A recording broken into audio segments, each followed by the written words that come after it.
لله رب العالمين والصلاة والسلام على رسوله الكريم أما بعد أعوذ بالله من الشيطان الرجيم بسم الله الرحمن الرحيم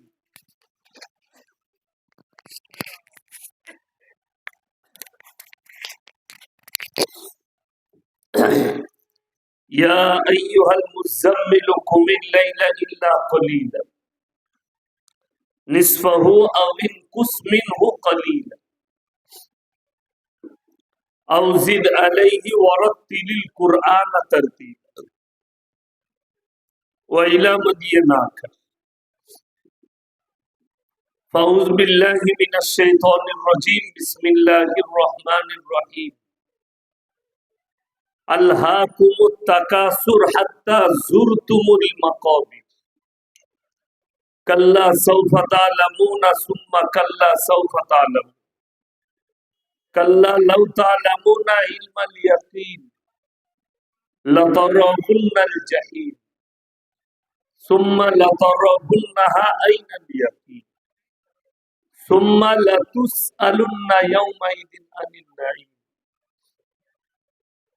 إلى آخر الآية خيركم من تعلم القرآن علمه كما قال عليه الصلاة والتسليم মাননীয় শ্রদ্ধেয় জ্ঞানী গুণী মানী সম্মানী আজকের এই জলসার মাননীয় সভাপতি মহাশয়, শ্রদ্ধের উলামা ইকরাম, হুফাজে ইকরাম, স্নেহের তালাবায়ে আজিজ আর আমার জ্ঞানী গুণী মানী সম্মানী মাননীয় শ্রোতা মণ্ডলী, পর্দার অন্তরালে পর্দা নসিব মায়েরা এবং বোনেরা, আল্লাহর বড় দয়া কৃপা ভালোবাসা আমাদের প্রতি, গোটা বিশ্বের প্রতি। সবাই আল্লাহ শুকর আদায় করে হৃদয় থেকে বলি আলহামদুলিল্লাহ। তারপরে পরে বিশ্ব নবী জনাবে মুহাম্মদুর রাসূলুল্লাহ, সকলে বলুন সাল্লাল্লাহু আলাইহি ওয়াসাল্লাম। তিনার প্রতি শতকোটি দরুদ বর্ষিত, বলুন আমিন সুম্মা আমিন। গুড়ি কয়েক কথা আলোচনা করব, আল্লাহ আমাদের সকলকে আমলের তৌফিক দান করুন, বলুন আল্লাহুম্মা আমিন। এক নম্বর, পৃথিবীর বুকে আল্লাহর যতগুলো সৃষ্টি দেখছেন, সব থেকে সুন্দর সৃষ্টি হচ্ছে মানুষ, সব থেকে সুন্দর। এবং এই গোটা পৃথিবীটা আল্লাহ সাজিয়েছেন, গুছিয়েছেন সুন্দর করে।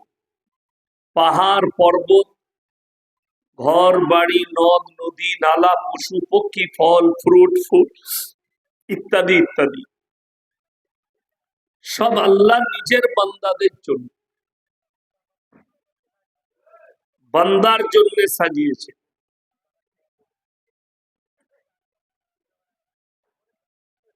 কোরআনে আছে সূরা কাহাফের একবারই প্রথম পৃষ্ঠায়, ইন্না জাআলনা মা আলাল আরদি যিনাতাল লাহা লিনাবলুয়াহুম আইয়ুহুম আহসানু আমালা। এই পৃথিবীটা আমি আল্লাহ সুসজ্জিত করেছি, সাজিয়েছি শুধুমাত্র আমার বান্দাদের জন্য।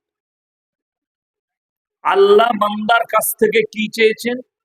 একটা জিনিস চেয়েছেন, সেটা হচ্ছে নেক আমাল, ভালো কর্ম, ভালো কাজটা আল্লাহ চেয়েছে। কোরআনে অপর জায়গায় আছে মান আমিলা সালিহান ফালিনাফসি ওয়া মান আসাআ ফাআলাইহা। যে বা যাহারা ভালো কাজ করবে আল্লাহ তাদেরকে পুরস্কৃত করবেন, যে বা যাহারা খারাপ কাজ করবে আল্লাহ তাদেরকে তিরস্কৃত করবেন। তিরস্কার মানে অসম্মান। এই কি হয়েছে, কি তোর কি হয়েছে? তাড়াতাড়ি সর রে এখান থেকে।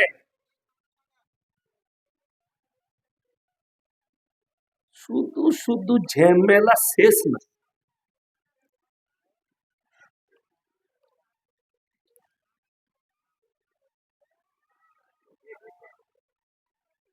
তুই টিকটকার লস তো, এই টিকটক ভিডিও করে না তো আবার? আপনাদের গ্রামের ছেলে, আপনারা জানবেন। টিকটক করলে আমার জলসা ছাড়ি না, লোকে গাল দিবে আমাকে। হ্যাঁ, অনেকজন ড্যান্সও করে, জলসাও ছাড়ে, আমি দেখছিলাম। আমি নাম করব না, মুর্শিদাবাদেই আছে অনেক। তারা আবার বক্তা দিকে গাল দেয়, দাঁত গুলো লাল গুটকা খেয়ে। কি বললেন? তারা আবার মৌলবি দিকে গাল দেয়। টিকটকার গানও করে, ড্যান্সও করে, আবার হুজুর দিকে গাল দেয়, মানে আমাদের উপরে ফতোয়া জারি করে। তো এরকম অনেকজন আছে। যাই হোক, কোরআনে আছে মান আমিলা সালিহান ফালিনাফসি ওয়া মান আসা ফাআলাইহা। যে বা যাহারা ভালো কাজ করবে আল্লাহ তাদেরকে পুরস্কৃত করবে, যে বা যাহারা খারাপ কাজ করবে আল্লাহ তাদেরকে তিরস্কৃত করবেন। তিরস্কার মানে অসম্মান। তাহলে আপনার জীবনের উদ্দেশ্য যেটা মুসলমান হওয়ার পরে, সেটা হচ্ছে আমাকে ভালো কাজ করতে হবে, ভালো কাজ। এখন সবাই হাত তুলে বলুন তো, আমরা আল্লাহকে বিশ্বাস করি ইনশাআল্লাহ? ওই দেখি, জোরে বলুন ইনশাআল্লাহ। হ্যাঁ, আল্লাহকে যদি বিশ্বাস করেন, আল্লাহর সব হুকুম মানতে হবে না হবে না? হবে। আল্লাহ যেগুলো নিষেধ করেছেন করা যাবে? করা যাবে। আল্লাহর কসম খেয়ে বলছি, শুধু মানুষই দুনিয়া ছেড়ে চলে যাচ্ছে এটা নয়। আপনার মনে হচ্ছে মানুষ মারা যায়, আমরা মারা যাই না? যাই। পৃথিবীর একটা মানুষও বলতে পারবে না কে কতক্ষণ আর কতদিন, কত ঘন্টা, কত সেকেন্ড আমরা বেঁচে থাকবো। যতগুলো মানুষ এখন বসে আছেন, বেঁচে আছেন পৃথিবীতে, আমরা কেউ নিজের ইচ্ছায় বেঁচে নেই, সব আমরা আল্লাহর দয়ায় আর আল্লাহর ইচ্ছায় আল্লাহ আমাদেরকে বাঁচিয়ে। ওই জন্য কোরআনে মানুষের জন্য একটা দারুণ দামি শব্দ আছে, ইন্নাল ইনসানা খুলিকা হালুয়া।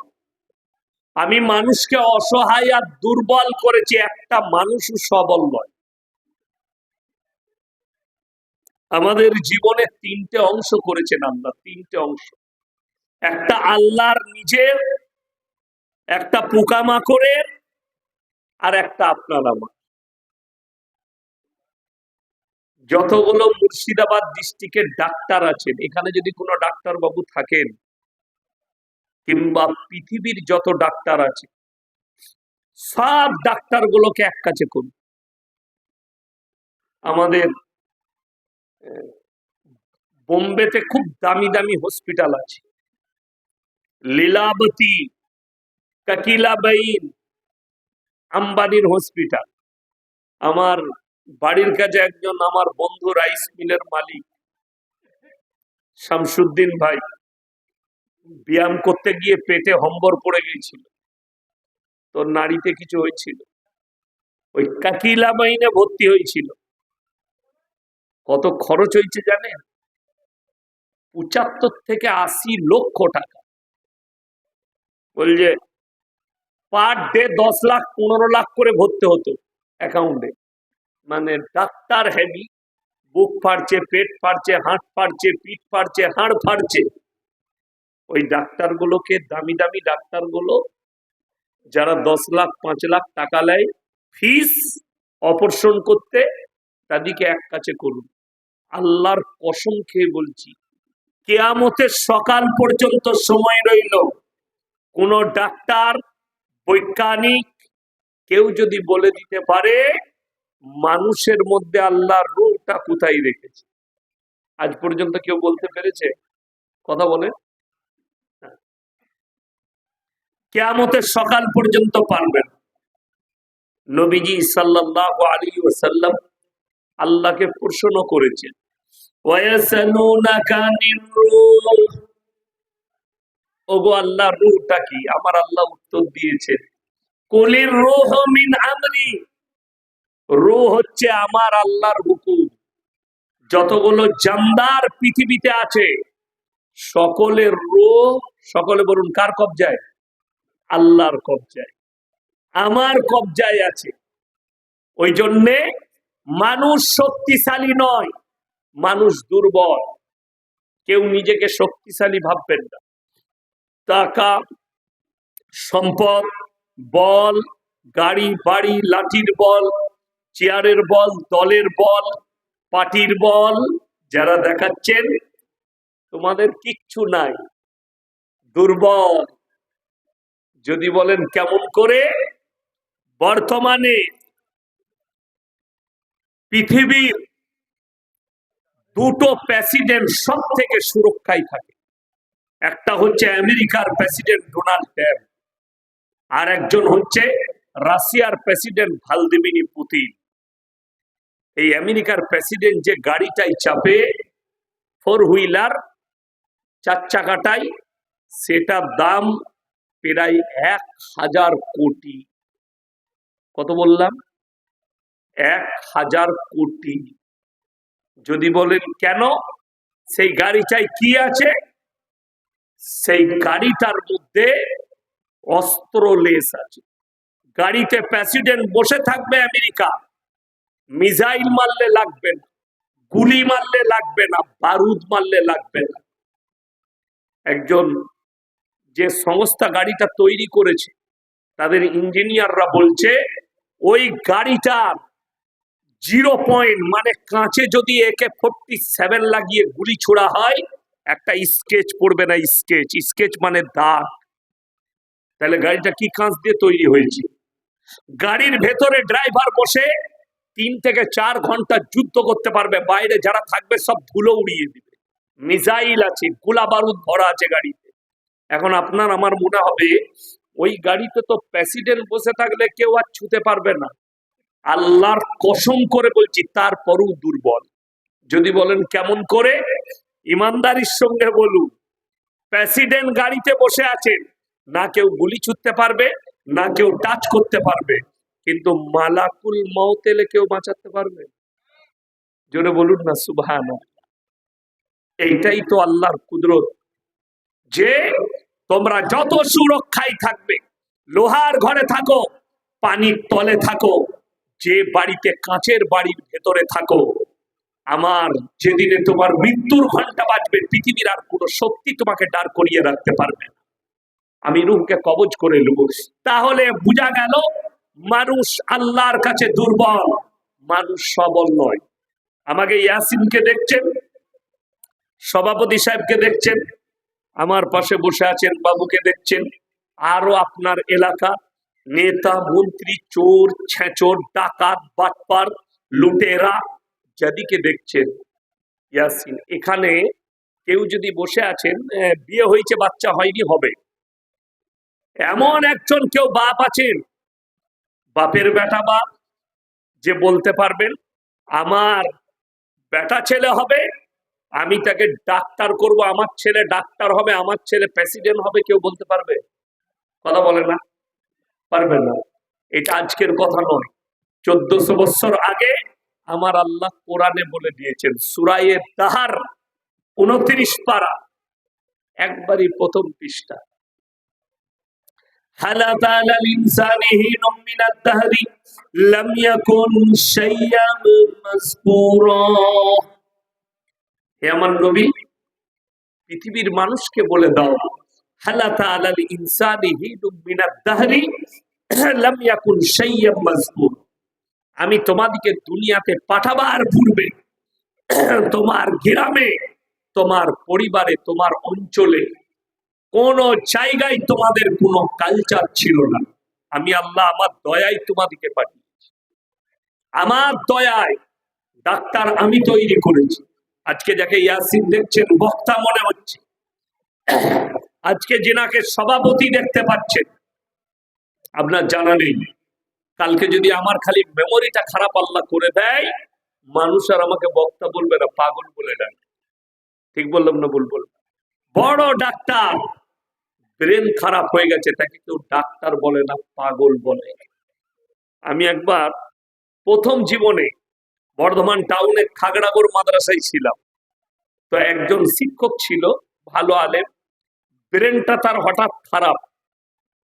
তো তিনার বাড়ি থেকে, ফ্যামিলি থেকে তিনার স্ত্রী মা ফোন করে বলল যে উনাকে পাগলখানা বলে বর্ধমানে একটা ডাক্তার নাগ আছে, খুব বড় ডাক্তার, পাগলদের ডাক্তার, বলে সেখানে খালি নিয়ে আসুন।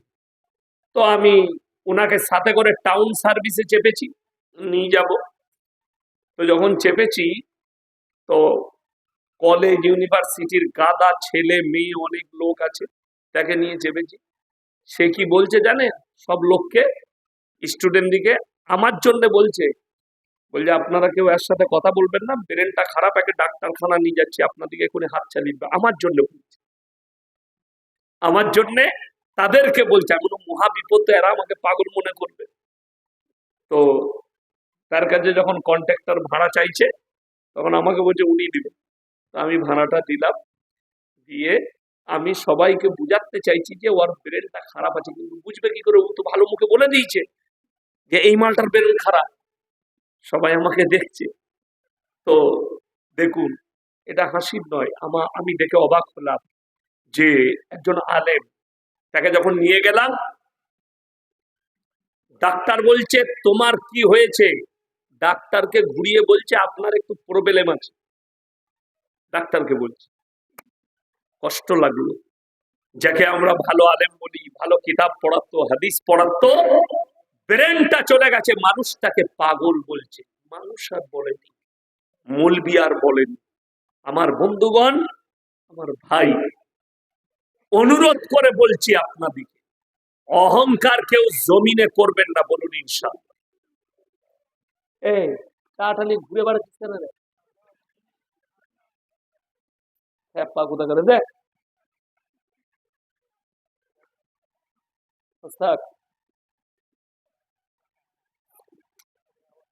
হ্যাঁ, ঠিক আছে,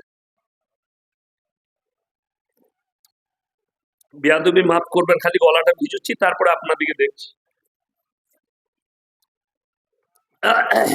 যাই হোক, যেটা বলছিলাম, অহংকার কেউ করবো না, বলুন ইনশাআল্লাহ।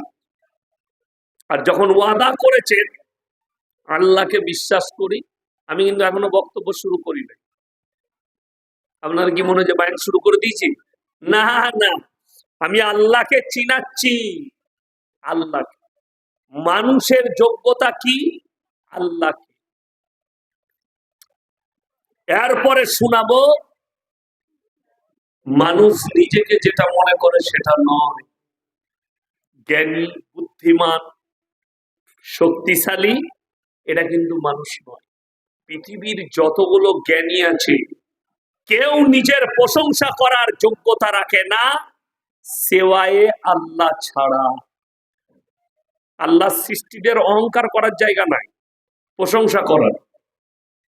আপনি একটা হাদিস বার করে দেখিয়ে দেন যেখানে নবীজি বলেছেন আমি শ্রেষ্ঠ। একটা হাদিস নেই। কিন্তু আমার আল্লাহ নিজে নবীর প্রশংসা করেছেন, জোরে বলুন সুবহানাল্লাহ। আপনি কেমন মানুষ, আপনার পাড়ার লোক বলবে যে না, আমাদের পাড়ায় ডাক্তার বাবু আছেন, খুব ভদ্র মানুষ, ভালো ডাক্তার, ইমানদার ডাক্তার। এটা পাড়ার লোক বলবে, দেশের লোক বলবে, আপনার সমাজের লোক বলবে। আপনার কেউ যদি নিজে বলে আমার মতো ডাক্তার নাই, জানবেন ওই ডাক্তারটা মূর্খ। কেউ যদি বলে আমার মতো মৌলবি দেশে নাই, ওই মৌলবিটা মূর্খ। কেন? নিজের প্রশংসা করার যোগ্যতা কেউ রাখে না, একমাত্র আল্লাহ ছাড়া। মানুষের যোগ্যতা কি? আপনাকে যে সৃষ্টি করেছে, আপনি যদি মনে করেন, আমরা মনে করি আমরা নামাজ পড়ছি বিরাট দয়া, আল্লাহর ইবাদত করছি।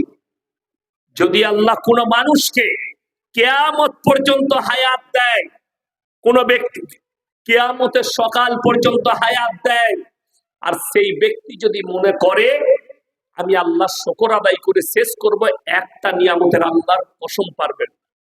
কোরআন খুলেন, সূরা কাহাফ, একবারই শেষ আয়াতের আগের আয়াত। কুল লাউ কানাল বাহরু মিদাদান লিকালিমাতি রাব্বি লানাফিদাল বাহরু ক্বাবলা আন তানফাদা কালিমাতু রাব্বি ওয়ালাউ জিনা বিমিথলিহি মাদাদা। হে আমার নবী, পৃথিবীর মানুষকে বলে দাও, যতগুলো সমুদ্র আছে সব পানিগুলো যদি আমি কালি করে দিই, আর গোটা পৃথিবীর মানুষ তারা যদি আল্লাহর প্রশংসা লিখতে শুরু করে, সব পানি শেষ হয়ে যাবে। আবার আমি অতটাই দেব, সেটাও শেষ হবে। আমার আল্লাহর প্রশংসা লিখে পৃথিবীর মানুষ শেষ করতে পারবে না। জোরে বলুন সুবহানাল্লাহ। এখানে একটা কথা বলি, কোরআন সত্য না মিথ্যা? সত্য। সেদিনে আমি একজনের বায়ান শুনছিলাম, উত্তরপ্রদেশে বাড়ি, 15 তাল্লা টুপি পরে আছে, 6 তাল্লা পাগড়ি। কি বুঝলেন? জানি না কোন ধাঁচের মৌলবি, তবে তিনি বক্তব্য দিচ্ছেন, पूरे दुनिया के जितने भी दरख्त है, सारे दरख्त को काट कर अगर कलम बना दिया जाए, और दुनिया में जितना दरिया है सारे पानियों को अगर स्याही बना दिया जाए, स्याही माने होच्छे काली, बना दिया जाए, और दुनिया के लोग बड़ा पीर अब्दुल कादिर जिलानी के अगर तारीफ लिखता जाए तो सब खत्म हो जाएगा, लेकिन तारीफ लिखकर खत्म नहीं कर पाएगा। जोरे बोलून नाउजुबिल्लाह। জানেন এই ভাষাটা কোরআন বিরোধী, আল্লাহ বিরোধী, রসুল বিরোধী। আল্লাহ নবী জানাবে, আমারটা বাজে নিচে। আমার বন্ধুগণ, আমার ভাই, আমার আল্লাহ রব্বুল আলামিন নবীজির জন্য এরকম একটা প্রশংসা আসেনি কোরআনে। নবীজির জন্য আল্লাহ কি প্রশংসা করেছেন? ইয়া আইয়ুহাল মুযাম্মিল, হে নবী, তুমি যখন কম্বল আবৃত্তি করো, গায়ে দাও। পৃথিবীর কোন রাজা বাদশাকে অত সুন্দর লাগে না, আপনাকে এত সুন্দর লাগে। আল্লাহ প্রশংসা করলেন নবীর। ইয়া আইয়ুহাল মুদাসসির, আল্লাহ নিজে নবীর প্রশংসা করেছেন। কিন্তু আমি যে কোরআনটা শোনালাম, এই প্রশংসা সেওয়ায়ে আল্লাহ ছাড়া আর কারোর জন্য প্রযোজ্য নয়।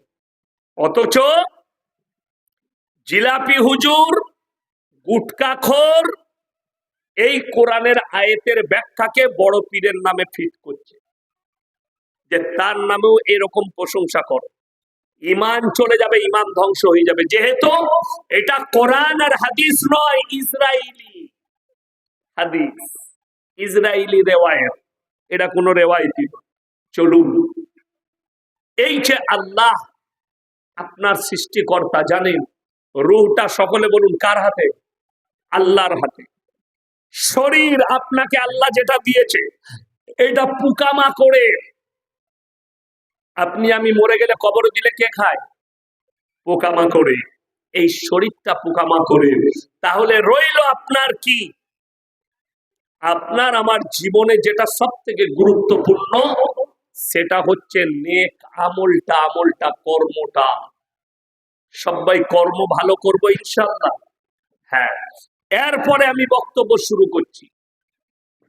রাগ করবেন না, যার গায়ে লাগবে সে উঠে পালিয়ে গিয়ে ঘুমাবে। আমি কারো মায়ে মোয়ানো লোক না, আপনার গায়ে লাগতে পারে। আচ্ছা বলুন তো, যদি বলি চুরি করা হারাম, চোরের গায়ে লাগবে না মুমিনের গায়ে? চোরের গায়ে। তাইলে আমার কি দোষ? চোর উঠে পালিয়ে যাবে যদি সে বরদাস্ত করতে না পারে। আমি কিন্তু বলবো, এক নম্বর হচ্ছে, এই থানাটা ইসলামপুর থানা, তো ইসলামপুর থানা অনেক বড়। এই ইসলামপুর থানায় এতগুলো মুসলমান আছে, আপনার এলাকার এতগুলো মুমিন ভাই আপনারা বসেছেন, ইমানদারির সঙ্গে বলুন তো, ইসলামী শরীয়তে সুদ খাওয়া হালাল না হারাম? জোরে বলুন। হারাম। তাহলে আশা করি আপনাদের ইসলামপুর থানায় একটাও মুসলমান সুদ খায়? হ্যাঁ, খায়। যাই হোক, এই সকালবেলায় আপনাদের চা দোকানগুলোয় আমার গাল চলবে, ওকে আবার দাওয়াত দেয় নাকি বে বাজে বলবি ওয়া, কে গাল দিবে? সুদখোর মাল কটা। আচ্ছা, সুদ যে হারাম এটা মৌলবীরা বলেছেন আমার আল্লাহ বলেছেন? আল্লাহ ওয়াহাল্লাল্লাহুল বাইয়া ওয়া হাররামার রিবা, সুদকে হারাম করেছি, ব্যবসাকে হালাল করেছি। কোন ব্যক্তি হারাম জানার পরে যদি সুদ খায়, সে যেন আল্লাহর সঙ্গে যুদ্ধ ঘোষণা করে দিল। আল্লাহ রসুল সাল্লাল্লাহু আলাইহি সাল্লাম বললেন, কোন ব্যক্তি যদি একবার সুদ খায়, নিজের জন্মদাতা মায়ের সঙ্গে 36 বার জিনা করা সমান পাপ করলো। বলুন নাউজুবিল্লাহ। ভেবে দেখুন, যদি কোনো সুদখোরের কানে আমার আওয়াজ যাচ্ছে, তোমার যদি মনে হয় আমি সুদ খাবো, মৌলবীরা বলছে বলুক, তো তুমি প্রত্যেক দিন মায়ের সঙ্গে 36 বার জিনা করার পাপ করছো। আর যদি হালাল বললে বলা, তোমার কোনো বাপের বেটা মৌলবি থাকে, ক্যামেরা চলছে, স্টেজে নিয়ে এসো, যে বলে দিবে হালাল। আমি আর জীবনে মুর্শিদাবাদে জলসা করব না, চ্যালেঞ্জ রইল। চলুন, নাম্বার 2, এত জলসা, এত জলসা, গ্রামে গ্রামে জলসা, মসজিদের জলসা, মাদ্রাসার জলসা। কবে রোজার পর থেকে জলসা স্টার্ট করেছি, এই রোজার আগের দিন পর্যন্ত জলসা আছে, খালি নাই। এরকম সব বক্তারই হালত এরকম। চলুন, আমার বাড়ির কাছে ইস্তেমা হলো, 2 কোটি মুসলমান বলছে হাজির হয়েছে, শুনলাম দুয়াতে। যাই হোক, ক কোটি হয়েছে আল্লাহ জানে, 2 কোটি মানুষ বলছে ইস্তেমায় হাজির হয়েছে। চলুন, দুয়া আল্লাহ দোয়া করে। আচ্ছা বলুন তো, আশা করি ইসলামপুর থানায় এতগুলো মুসলমান, তাহলে আপনাদের থানায় গ্রুপ লোন, বন্ধন লোন নাই?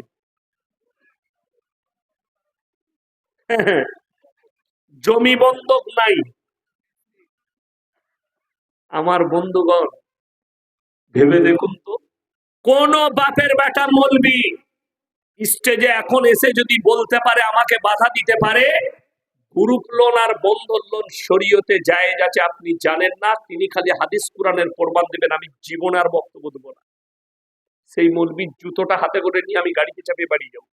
নিয়ে আসুন, 2 ঘন্টা আছেন স্টেজে, কোন বাপের বেটা মৌলবি আছে?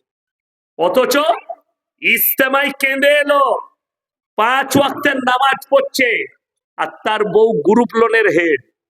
এখন আমাকে গাল কে দিবে? যার বউ গ্রুপ লোনের হেড হবে সে মাল গাল দিবে। তুই গাল দিবি স্টেজে, আই দেখি তুই কত বড় বাপের বেটা।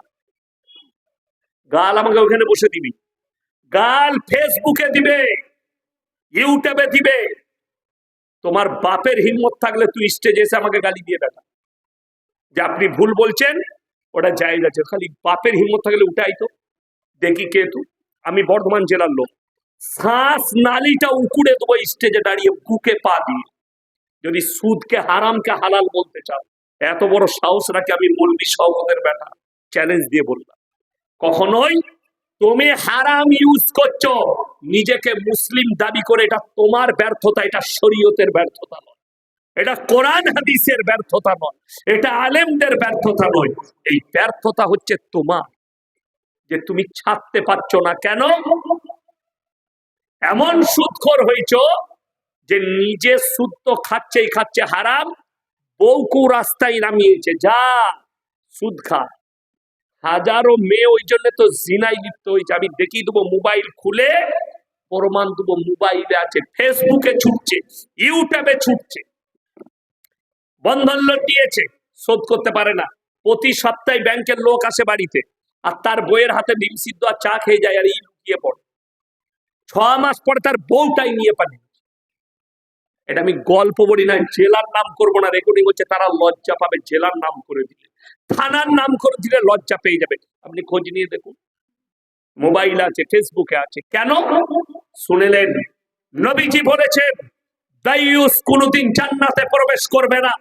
দাইয়ুস সেই ব্যক্তি, যে ব্যক্তি নিজের পরিবারকে না নামাজের দাওয়াত দেয়, না তাকে পর্দায় রাখে, না তাকে হালাল রাস্তায় নিয়ে যায়, তার বিবির ওপরে উদাসীন, বিটির ওপরে উদাসীন, তার পরিবারের ওপরে উদাসীন, আমার মেয়ে যা করছে ঠিক করছে, বউ যা করছে ঠিক করছে, এই ব্যক্তি ফার্স্ট কাতারের নামাজি হলেও জাহান্নামে যাবে দাইয়ুস।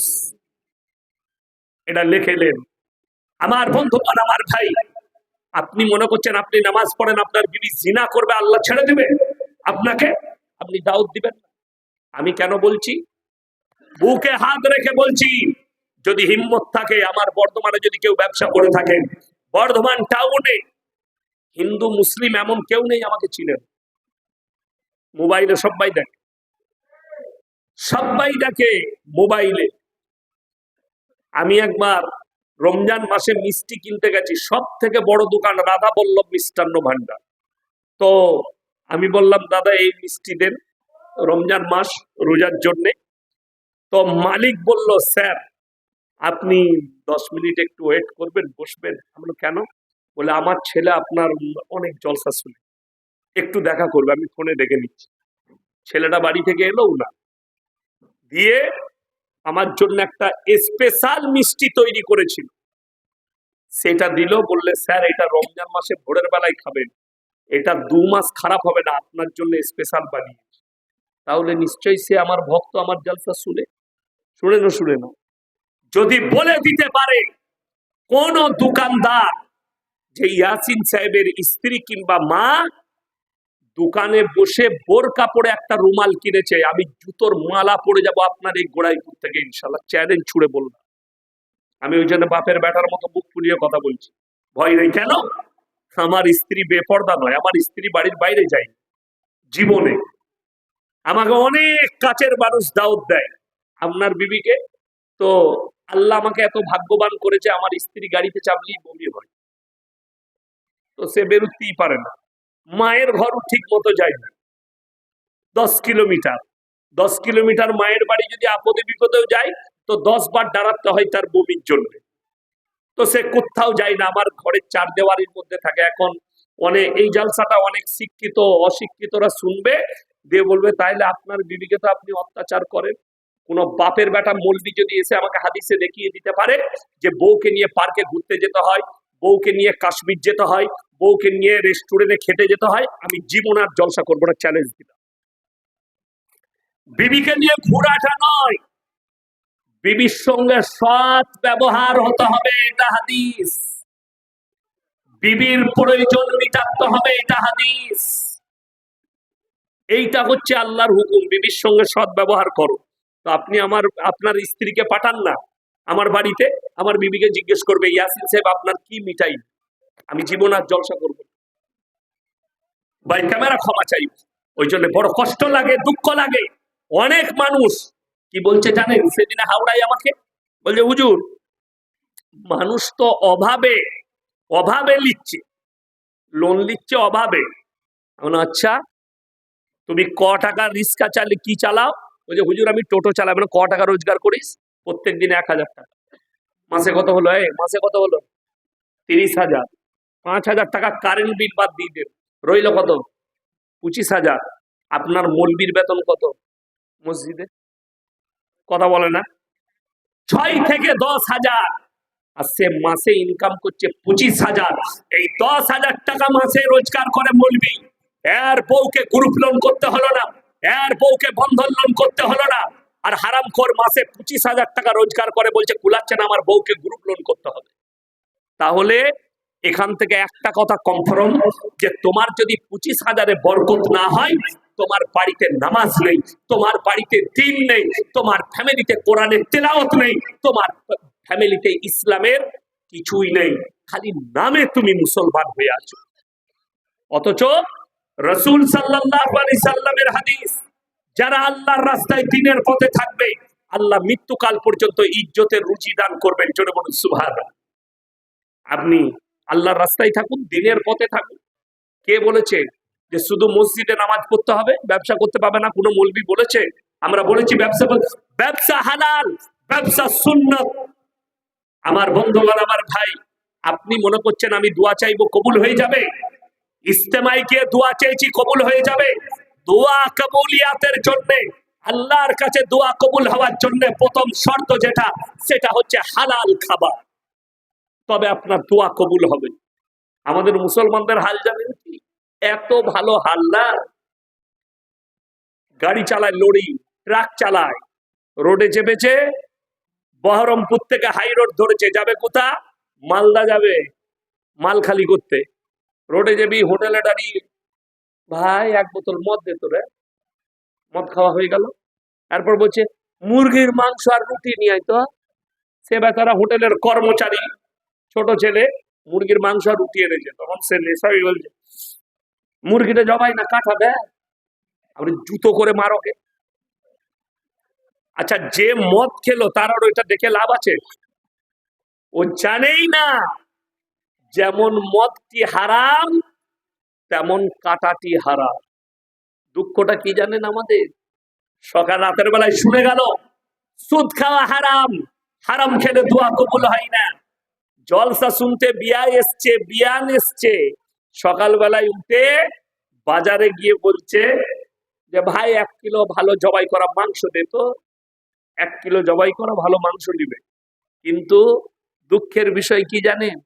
মাংস নিচ্ছে 1 কিলো জবাই করা, টাকাটা কিন্তু সুদের টাকা, সেই একই মাল দাঁড়িয়ে। বুঝাতে পারলাম কিছু? আপনার দিলকে জিজ্ঞেস করুন, দিলকে। আমি বলবো না। আপনারা সবাই আজকে আমার কাছে মুমিন ভাই, আপনারা আমাকে মোবাইলে দেখেছেন, আপনারা শ্রোতা, আমি বক্তা, এতটুকু সম্পর্ক।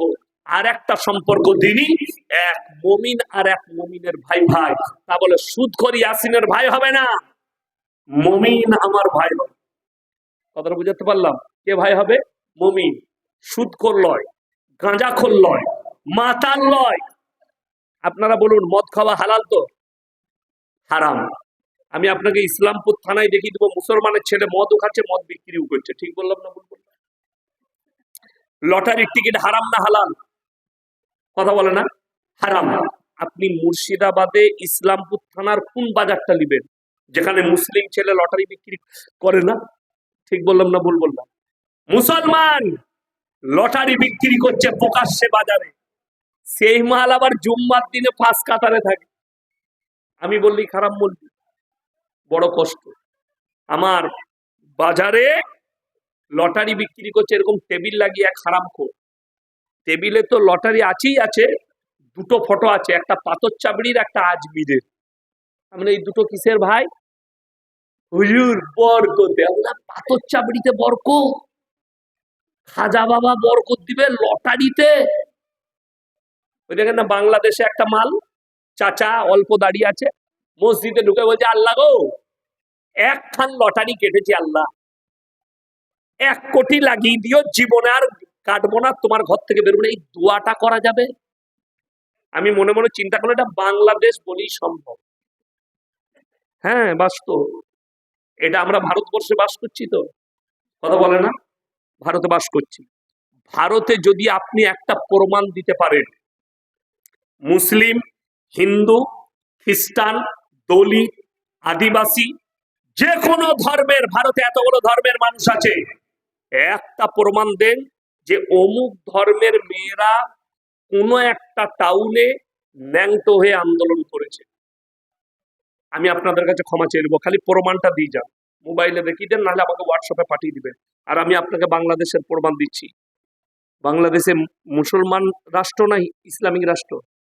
কথা বলে না? মুসলমান আছে সেখানে, এখন রাষ্ট্রটা কি জানি না। বাংলাদেশের মুসলিম মেয়েরা রাস্তায় ন্যাংটো হয়ে আন্দোলন করছে। সেদিনে দেখলাম একজন আবার হিজাব পরে আছে, সে বলছে শুধু মেয়েদের জন্য পর্দা নয়, ছেলেরাও পর্দা করবে। আমাকে একটা বোরকা পাঠা, আগে আমিই পরে নিই, মৌলবিরাই আমরা আগে পর্দা করে নিই। নাউজুবিল্লাহ, এদিকে ছাঁটা আর জুতো মারার লোক নাই। ও বাংলাদেশ, আমি ওই জন্য একটা জলসায় বলেছি, আল্লাহর নবী বলেছেন মুসলমানদের 73টা দল হবে, 72টা মাল বাংলাদেশে চলে এসেছে, একটা বাকি আছে। যত ডিজাইন ওইখানে দেখতে পারেন। আপনি দেখে নেন আসাদ নূরের বাড়ি কোথায়? কথা বলে না?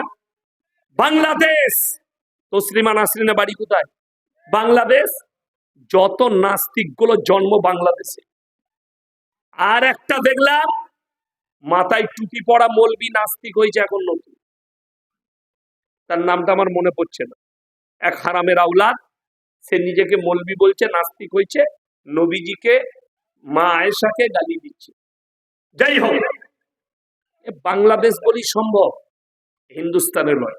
একটা বীরভূম জেলা একটা ঘটনা ঘটেছিল, মুসলিমদের ছেলে এই নাস্তিক দিকে ফলো করছে, গালি দিয়েছে ফেসবুকে, ইউটিউবে, তার নামে কেস ঠুকে দিয়েছে ইমাম সংগঠন বিভিন্ন লোক।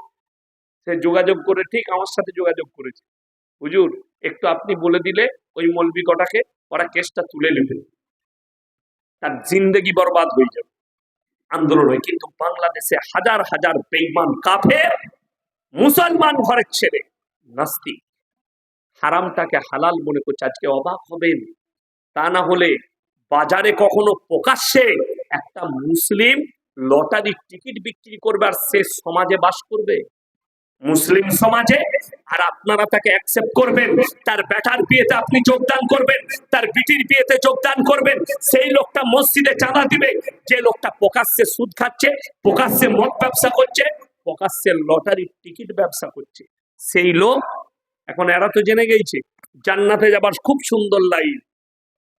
এই গুটকা খদ্দের আছে, জেলেবি হুজুরদের মিলাদ, ওরা মিলাদ পড়িয়ে যথাবাদ করুক, জান্নাতে ঢুকিয়ে দিবে। আর আমরা লাইন বার করেছি, মাদ্রাসা মসজিদে জলসা হয়, কোনো অসুবিধা নাই। হুজুর এখন বললেন, বাবা যদি তোমরা আল্লাহর ঘরে খরচ করো, আল্লাহ তোমাদেরকে জান্নাত দেবে। এখন আমরা তো কেউ কি চিনি না, একটা সুদ করেছে আমার হাতে 2000 দিয়ে দিল, হুজুর 2000 টাকা।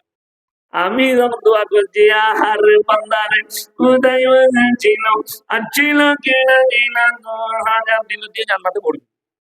সে দেখলে এত ভালো জান্নাত তো আর কোথাও নাই, এ তো মোর বিষয় আমাকে জান্নাতে পড়ে দিলে। ও আর ইয়াসিনের কথা শুনে ও সুদ জীবনে ছাড়বে না। আর আমি বলছি, তুমি খালি মৌলবীকে বলে দেখবে, মাদ্রাসা কমিটিকে বলে দেখবে যে আমি